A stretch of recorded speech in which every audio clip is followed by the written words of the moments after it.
Hola, bienvenidos a SpyCrafting, un canal dedicado a los proyectos de programación relacionados con videojuegos, especialmente con Minecraft. En el video de hoy vamos a crear nuestro propio bot de minería con la particularidad de que este va a funcionar con comandos de voz. Así que vamos allá. Y para los que ven este canal por primera vez, desde hace un tiempo estoy trabajando en este programa que están viendo, que va a ser capaz de interpretar nuestros movimientos, como les decía, y llevarlo al juego, ¿vale? ¿Cuál era el problema con esto? Que necesitaba también un sistema para insertar distintos comandos, como por ejemplo, comando de abrir el menú, comando de craftear, cosas de este tipo, abrir el inventario, y para eso creé un sistema que era capaz de escucharnos, es decir, de interpretar lo que digamos utilizando Python y una librería más Speed Recognition. Así que voy a tomar parte de ese código que ya tengo, voy a hacer algunas modificaciones para que me funcione para crear el sistema de minería automático. Te voy a explicar cómo funciona y cómo podrías probarlo. Así que vamos allá. Vale, ya estamos dentro de Minecraft. Fíjense que arriba está saliendo todo lo que digo en formato de texto. Esto lo hace el programa para poder comparar. Y vamos a estar probando algunos comandos que van a ejecutar, o sea, para poder levantar nuestro bot.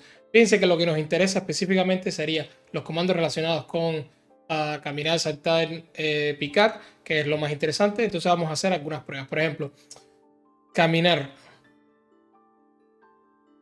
Vale, ya se ejecutó el comando. Este comando es de los más interesantes porque nos va a permitir que a la misma vez que esté picando se esté moviendo hacia adelante. Sería uno de los comandos más importantes. Por supuesto, también serviría no solo para minería, sino vamos a decir que quiero llegar a un lugar y no tengo ganas de estar presionando la tecla y no hay un gran nivel de obstáculo, podría utilizarlo. Sobre todo combinándolo con el de saltar. Vamos a hacer una prueba.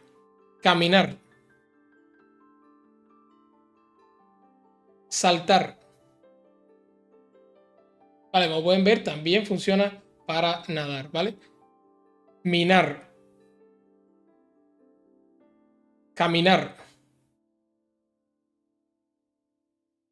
Vale, aquí pueden estar viendo que funciona perfectamente. Aquí incluso podría equiparlo con alguna herramienta y funcionaría mucho mejor. De la misma forma, si quisiera que se detenga, simplemente tengo que decir parar. Parar. Vale. También funcionaría si quiero hacer que pique bloques de manera vertical. Por ejemplo, minar. Parar. Y por supuesto, si lo equipo con una herramienta, funcionaría mucho mejor. Minar. Antes de aprovechar para recordarte que en este canal hacemos proyectos de todo tipo, como este que estás viendo, donde estamos creando nuestro propio sistema de realidad virtual casero para jugar Minecraft con los movimientos de nuestro cuerpo. Si te gusta todo este tema, no olvides suscribirte y darle like, que me apoyaría un montón. Vamos allá.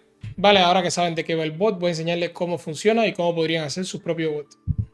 Vale, muy rápido voy a explicar el código para los que quieran llevar a cabo este proyecto. Todo esto está hecho en Python, recuerden. De todas formas, si quieren más detalles, déjenlo en los comentarios, ¿vale? Vamos a utilizar una librería llamada Speech Recognition, que es la encargada de que todo lo que digamos en el micrófono, llevarlo al juego. Luego vamos a crear una pequeña función que va a ser la encargada de comparar lo que digamos con algo ya establecido. Y en ese caso vamos a presionar la tecla correspondiente. Aquí lo que más nos interesa sería lo relacionado con minar, es decir, la tecla, el comando que se va a encargar de presionar el clic, y la tecla del comando de caminar. También de saltar nos interesa, pero en una menor medida. Luego simplemente vamos a hacer una función llamada escuchar, que va a tener un ciclo que mientras tenga el micrófono abierto, simplemente se va a estar encargando de interpretar lo que digamos, llevarlo a texto y compararlo. Aquí pueden ver toda la función. De todas formas, si tienen dudas, déjenlo en los comentarios. Esto es SpyCrafting y nos vemos en un próximo video. Bye bye.